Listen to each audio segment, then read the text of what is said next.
Hello नमस्कार दोस्तों, आप लोगों का अपना यूट्यूब चैनल रोजगार 7590 में स्वागत है। आज आप लोगों को बताने वाले हैं रेलवे ग्रुप डी में सीसीए छात्रों का समायोजन कैसे होगा, जीएम पावर से होगा या 50% कोटा लागू होगा। क्योंकि जैसे कि आप लोगों ने पिछली वीडियो में देखा था कि 60% और 90% को बराबर करने के लिए शिव गोपाल मिश्रा ने एआईआरएफ की तरफ से मतलब रेलवे को नोटिस भेजा गया था कि जिनका भी 60% है और जिनका 90% है तो काफ़ी डिफरेंट जो 12 से 15 नंबर का देखने को मिल रहा है, तो उसको बराबर करने के लिए लेटर लिखा गया था। लेकिन आप लोगों को बता दें कि देखिए शिव गोपाल मिश्रा जी केवल और केवल 2026 के ही जनवरी में एक महीने के अंदर में शिव गोपाल मिश्रा ने काफ़ी अलाउंस किए थे। उन्होंने कहा था कि हम बिल्कुल भी एक एक अप्रेंटिस को चुन चुन के समायोजन कराएंगे और एक एक अप्रेंटिस को नौकरी दिलाएंगे और कोटा भी बढ़वाएंगे। जैसे कि अप्रेंटिस छात्र जगह जगह जहाँ जहाँ पे भी उनका सम्मेलन होता था वहाँ वहाँ पे लेटर दे रहे थे। तो उन्होंने कहा था कि बिल्कुल भी एक एक अप्रेंटिस को घबराने की ज़रूरत नहीं है, अप्रेंटिस हमारे एडॉप्टेड है। इस तरीके से उन्होंने बात कही थी। लेकिन जब बात आती है कि अब कब से ये जीएम पावर की प्रक्रिया चालू होगी, 50% कोटा कब होगा, जो अग्निवीर हैं उनको टेक्नीशियन में 10% मिल जा रहा है, अप्रेंटिस को क्यों नहीं मिल पा रहा है। क्योंकि देखिए रेलवे भी मानता है कि जो अप्रेंटिस स्टूडेंट हैं वो स्किल स्टूडेंट है, मतलब वो जैसे टेक्नीशियन में वो लोग भर्ती होते हैं तो उनको ट्रेनिंग की छूट दे दी जाती है। उनको पता है कि ये लोग ट्रेंड युवा हैं, इनको सारा कुछ ट्रेनिंग कंप्लीट कर लिया गया अप्रेंटिस के दौरान ही। जब इतना कुछ पता होने के बावजूद भी अगर जो बॉर्डर पे मतलब देश की रक्षा करते हुए वहाँ की ट्रेनिंग लिया हुआ है उसको रेलवे की कोई टेक्निकल जानकारी नहीं है, अगर उसको टेक्नीशियन में 10% मिल सकता है तो अप्रेंटिस को 10 से 15% क्यों नहीं मिल सकता है। इन सारी चीज़ों को लेके हम इस मुद्दे को चर्चा करने वाले हैं इस वीडियो में। आप लोगों को यही बताने वाले हैं कि एआईआरएफ अध्यक्ष जी जो आप लोग जीएम पावर या कोटा बढ़ाने का जो जुमला आप लोग दे रहे थे, जब यूनियन का चुनाव आता है या कोई भी चुनाव आता है तो सरकार से लेके यूनियन के लीडर तक ये सभी जुमलाबाजी करते हैं कि हम ये चीज़ें लागू कर देंगे, वो चीज़ें लागू कर देंगे। जब लागू करने की बात आती है तो कोई भी सामने नहीं आता है, कोई भी सपोर्ट नहीं करता है। और अप्रेंटिस के साथ अन्याय कब तक चलेगा इसका भी बता दीजिए। और अगर आप लोगों से जीएम पावर ओटीएस या 50% कोटा नहीं हो पाता है तो आप लोग सीधे सीधे रेलवे अप्रेंटिस बंद कराना स्टार्ट कर दीजिए। क्योंकि देखिए इस तरीके से छात्रों का करियर बर्बाद होता है 5,000 7,000 रुपये में। और काफ़ी अप्रेंटिस करते समय कुछ छात्रों की जान भी चली गई है, काफ़ी लोगों का हाथ पैर भी कट जाता है। ना ही कोई रेलवे की तरफ से इनको मेडिकल सुविधा, ना ही इनको कोई सेफ्टी कैटेगरी की सुविधा, ना ही इनको रहने की सुविधा, ना ही इनको कैंटीन सुविधा। फिर आप 5-7 हज़ार रुपये में 8-8 घंटे ड्यूटी क्यों करवा रहे हैं जब इनका आगे कोई भविष्य ही नहीं है रेलवे में। तो और सबसे बड़ी चीज़ है, आप लोगों को ये चीज़ें जानना होगा कि जो भी कैंडिडेट ये लेटर दे रहे हैं 60% 90% बराबर करने की, तो आप लोग बराबर करने के लिए ना दीजिए। क्योंकि आप लोगों को पता है कि बराबर करने से बहुत ज़्यादा बेनिफिट होगा नहीं। क्योंकि देखिए 20% जो सीटें आप लोगों को मिल रही हैं, 20% अगर ज़्यादा से ज़्यादा कैंडिडेट ओपन में अगर ज़्यादा फाइट कर जाते हैं तो 20 से 25% के बीच में आप लोग सीट कवर कर लेंगे ग्रुप डी के। लेकिन इससे आप लोगों का सबका समायोजन नहीं हो पाएगा।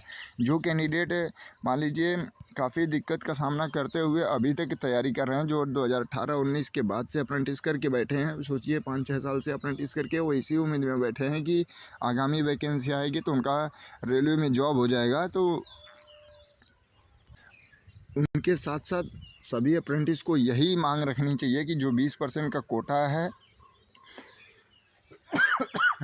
इसको ख़त्म करके रेलवे को नया नियम लाना चाहिए। जिससे कि हम बार बार आप लोगों से कह रहे हैं कि जो सीबीटी का 100 मार्क्स का नंबर होता है, कम से कम 40 से 45 या 50 नंबर भी रख दीजिए कि जो भी 50 नंबर लाएगा सीबीटी में उसका समायोजन हो जाएगा। तो इस तरीके से एक मानक तैयार किया जाए रेलवे की तरफ से, मिनिमम क्वालिफाई मार्क्स, ठीक है। 20% को हटा के 1/3 2/3 को हटा के, ताकि एनएसी का जो 60% है 90% है और इस तरीके से कोई भी भेदभाव ना रहे।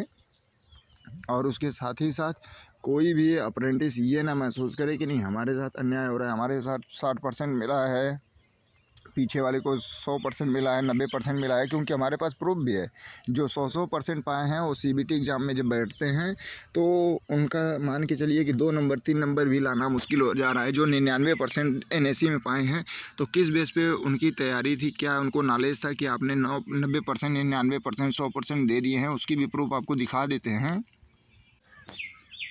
तो जैसे कि आप लोग यहाँ पे देख भी पा रहे होंगे कि देखिए ये हम स्कोर कार्ड लेकर आए हैं। देखिए यहाँ पे जो एनएसी कैंडिडेट हैं, मतलब एनएसी में इनका देखिए यहाँ पे 100 मार्क्स है, सॉरी 100% है। देखिए सीबीटी में ये एक भी नंबर नहीं ला पा रहे हैं, ऐसे ऐसे कैंडिडेट हैं। यहाँ पे देखिए 90% इनका है, ये 3 नंबर ला रहे हैं। ये देखिए 98% इनको मिला एनएससी में, ये -0.5, मतलब कि ये कंडीशन बनी हुई है।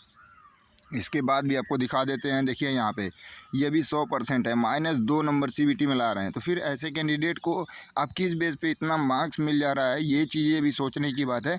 इसी वजह से जो रियल अप्रेंटिस हैं, जो लोग मेहनत किए हैं, जो लोग एग्ज़ाम दे के पास हुए हैं या इस तरीके से आए हैं, उनमें आपस में मतभेद भी हो रहा है कि सर हम लोगों ने तो मतलब एग्ज़ाम दे के पास करके आए, और वहाँ पे पहले अप्रेंटिस का जो मार्कशीट मिल रहा है उसमें भी हम लोग थ्योरी का एग्ज़ाम दे के आए, उसमें भी हम लोग फेल हो जाते थे। और अब की जो मतलब प्रैक्टिकल में 100% लेके आ रहे हैं, बताइए कौन सी उनको जानकारी थी कि सीबीटी में 5 नंबर 2 नंबर ला रहे हैं, फिर उनको एनएससी में क्या उनको नॉलेज था कि उनको 100% दे दिया गया। तो इस तरीके से आपस में भी मतभेद हो रहे हैं। तो यही हमारी उम्मीद है और यही रिक्वेस्ट है कि जो भी रेलवे अप्रेंटिस छात्र है इस वीडियो को देख रहा है, आप लोगों से एक ही उम्मीद करते हैं और एक ही निवेदन भी कर रहे हैं बार बार कि देखिए आप लोग ये इस चीज़ की डिमांड करिए कि जो सीसीए कैंडिडेट हैं उनको बराबर ना करके ये एनएससी का परसेंटेज ही हटा दिया जाए, क्योंकि देखिए उससे सभी लोगों का ही बेनिफिट होगा। जितने अप्रेंटिस हैं सभी का समायोजन होगा। जो सीबीटी में अच्छा मार्क्स लाएगा उसका सिलेक्शन होगा, चाहे वो नया अप्रेंटिस हो चाहे पुराना अप्रेंटिस हो।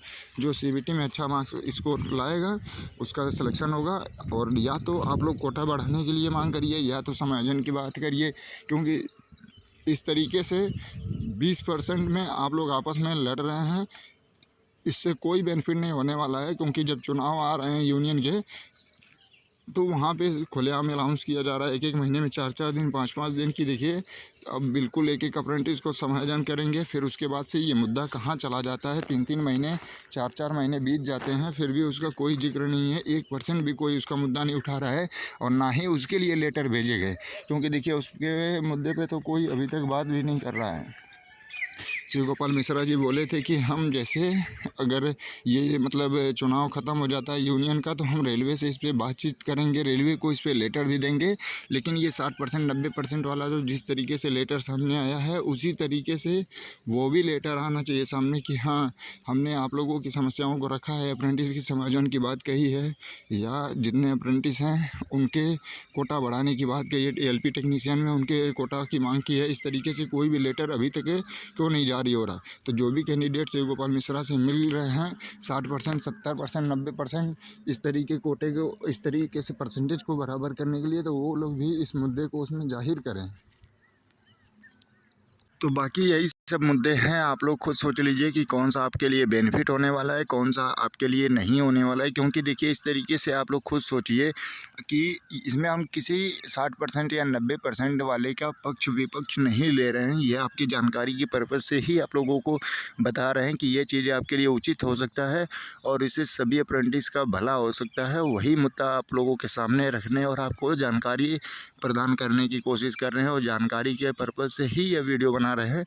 बाकी इस वीडियो का कोई किसी को ठेस पहुंचाना या किसी को आहत करने की कोशिश नहीं है कि नहीं 60% वाले के साथ भेदभाव किया जाए, नहीं 90% वाले के साथ ऐसा किया जाए।